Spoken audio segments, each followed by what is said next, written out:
Ya, fa miarabantsika rehetra manararaotra ihany koa misaotra ny mpikarakara ny fandaharana satria mahafinaritra tokoa ny sehatra ohatr'izao mba hizarana ny tanjona moa dia mba ahafantarany ny tanora ahafahany misafidy hoe inona ny sehatra azo arahana amin'ny lalam-piofanana, inona ny tanjon'ilay zavatra atao ary koa hanazavana ny rehetra hoe inona ny antom-pisiana sy am-pikakarohana siantifika anankiray.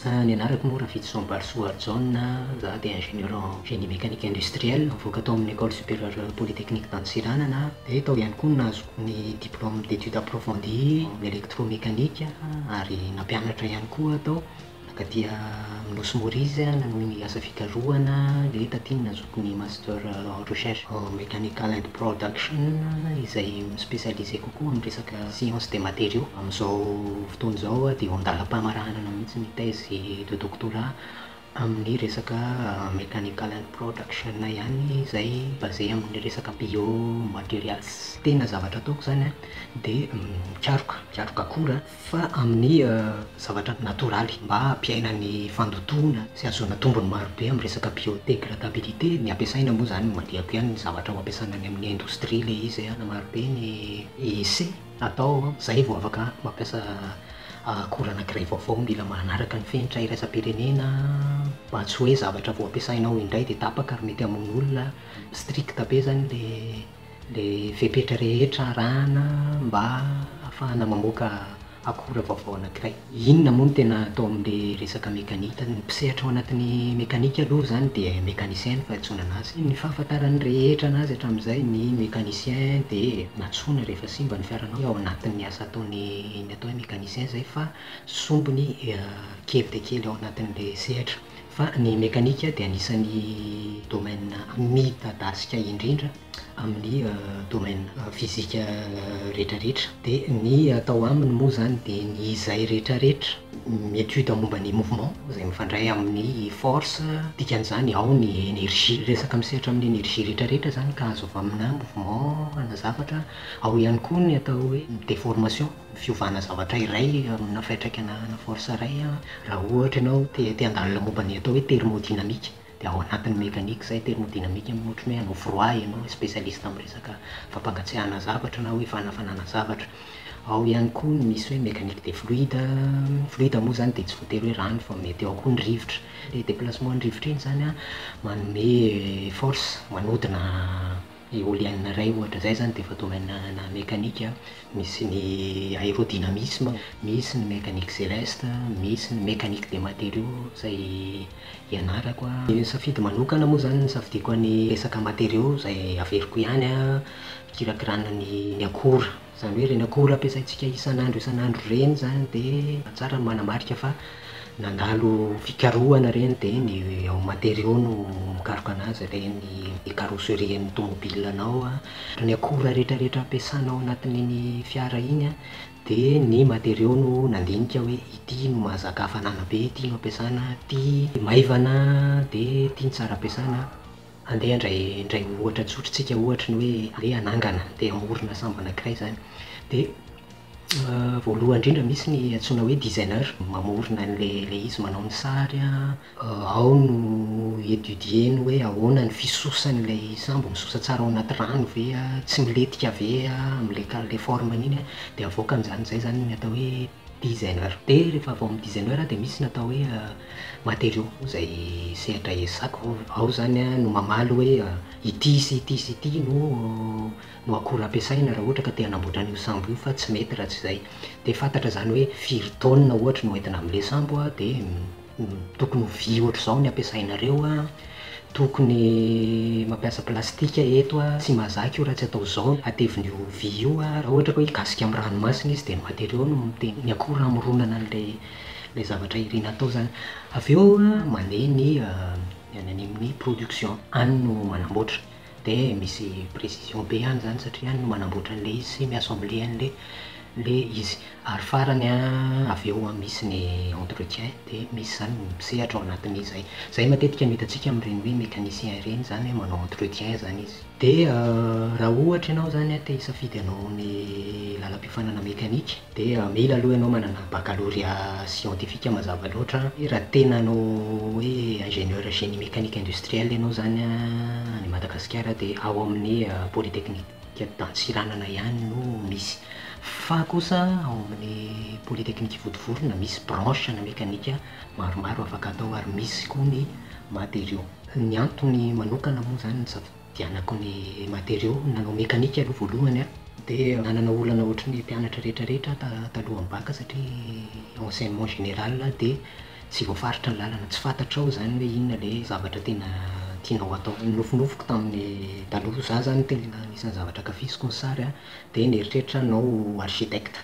Fa ny olana tamin'izany sarotra be satria lafo dia lafo ny saram-piofanana raha teo architecte dia niditra tao amin'ny polytechnique ary nieritreretiko natao resaka électronique. Taty aoriana kely vitany primaire année dia nanomboka azoko tsikelikely hoe inona no atao amin'ilay mekanika. Ay ve zany le mekanika tsy araka nieritreretiko anazy dia nanomboka tiako ilay izy. Anisany tao anatin'ilay safidiko an'ilay izy koa zany dia ny fitiavako sary satria amin'ny mekanika dia ny sary tena mikoty be. Ny dessin industriel zany dia io ny langage de communication any mécanicien. Zany hoe ohatrany hoe teny rehetrarehetra ihany anglisy, frantsay, miteny malagasy dia afaka mifampiresaka amin'ny alalan'ny dessin industriel. Dia nanomboka fantatra hoe inona le zavatra atao, ny importance-ny dia voasarika.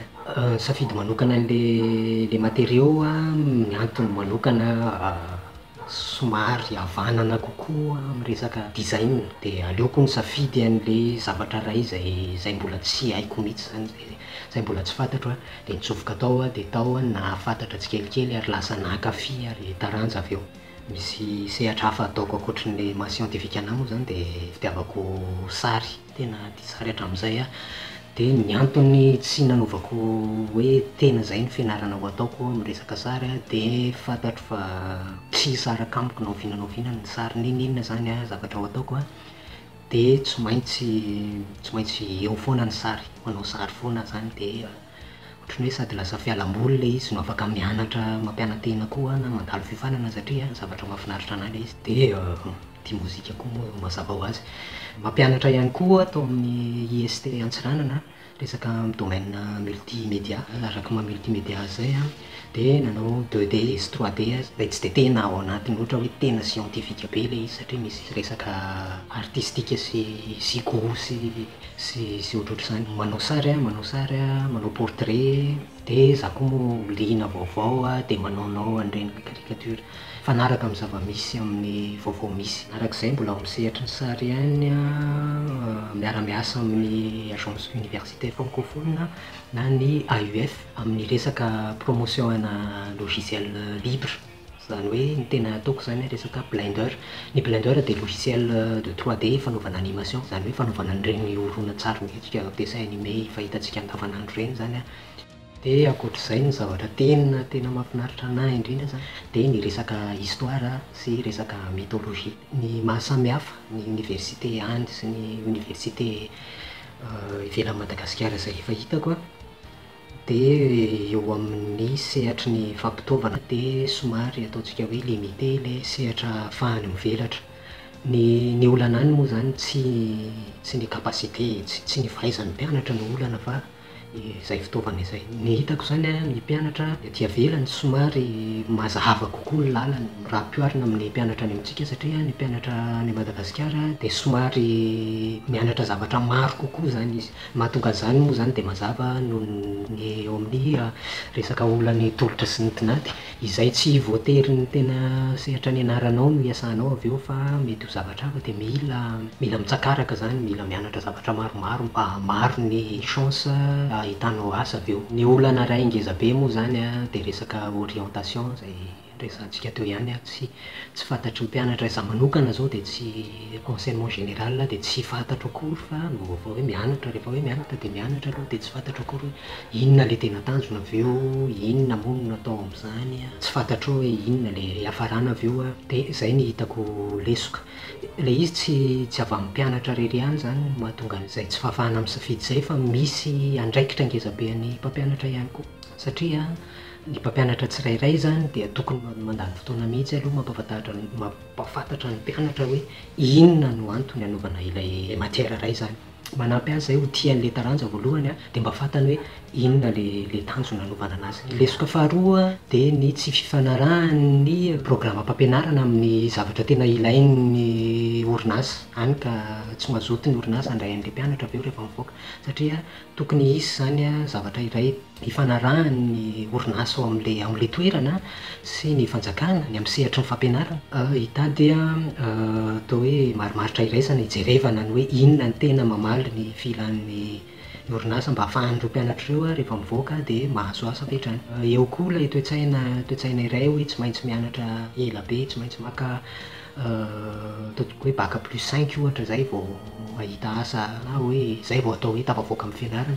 Zay azoko atao hoe diso tanteraka izay satria io dia miankina ihany amin'le safidinao raha fantatrao tsara hoe inona le zavatra mahafinaritra inona no tiako atao ka misy lalam-piofanana manome anao farak'izay aingana ny zavatra ilaina rehetra natanterahana anazy dia zay no hitako zava-dehibe ary mampandroso sady manao le zavatra tiany amin'ny lafiny iray le mpianatra no tafavoaka amin'ny fotoana aingana amin'iny sehatra iasany iny. Anisany any an-tanako be da be ny mpampianatra zany ny mpafantatra ny mpianatra ilay taranja ampianariny mba ahafahany manamora ny safidiny.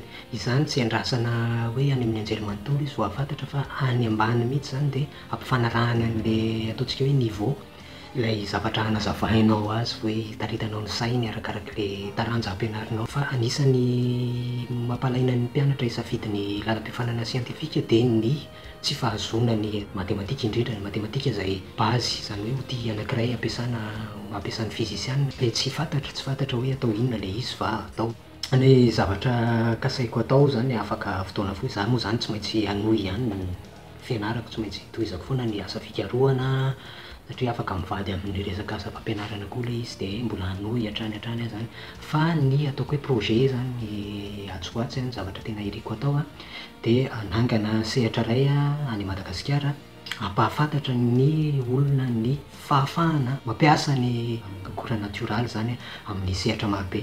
Izany dia voalohany manampy an-tantsaha satria fantany hoe afaka mamboly an'ity koa sy ny ahafahanao mahita hoe sehatra hivarotana ny zavatra ambolenao. Eo ihany koa ny sehatra fanonganana orinasa aterak'le fanaovana azy dia ny fahafahana manondrana na ny matière première na ny produit fini. Ile sehatra io zany dia tsy mifidy taranja io tsy hoe any amin'ny anjerimanontolo ianao vao afaka mampiasa fa na misy diplôma ianao na tsisy diplôma dia ao anatin'le sehatra dia izaran'izay hoe aiza sy inona le tena zavatra azo atao zany. Be da be ny filière azo safidianana fa ny tiako marihana fotsiny ohatra ny amin'ny domaine ny ingénierie mifampiankina daholo ary tsisy zavatra azo amaivanana fa misy ireo miasa amin'ny sehatra izay tsy hitanao mivatana nefa dia tsy afa-misaraka amin'le atao hoe fivoarana. Dia ohatra omeko zany zao eo amin'ny sehatra iasako malaza be ny resaka mécatronique izay mampivady ny mécanika sy ny électronique izay manao resaka robotika resaka évolution hitantsika amin'izao dia mahasarika tanora be da be satria hita avy hatrany hitany matetika le vokany fa ao ambadiky ireny zavatra rehetrarehetra ireny tsy ratsy ireny akory fa ao ambadiky ireny misy sehatra be da be izay vao tonga amin'ireny toerany ireny dia tsy voatery zany hiazakazaka amina zavatra anankiray hoe izao ny malaza dia hiazakazaka ny daholo fa tokony mahay mandanjalanja ny hoe inona ny tena tanjona aiza le tena mahaliana aiza le tena tafavoahako. Dia ny afatra kely tiako ampitaina zany manentana ny siantifika mba handray anjara amin'ny zavatra toy itony satria ny manomana azy mety tsy andanianao fotoana betsaka akory tsy mila ezaka be ianao manao azy nefany ny fiatraikany mety ho ngeza be amin'ny fanampiana ny tanora eo amin'le sehatra fitadiavana an'le zavatra atao zany. Manentana ihany koa ny tanora mba hisafidy tsara ny lalam-piofanana zany hoe tsy atao ambanin-javatra zany ny fisafidianana ny lalam-piofanana atao dia mankasitraka antsika rehetra dia misaotra betsaka.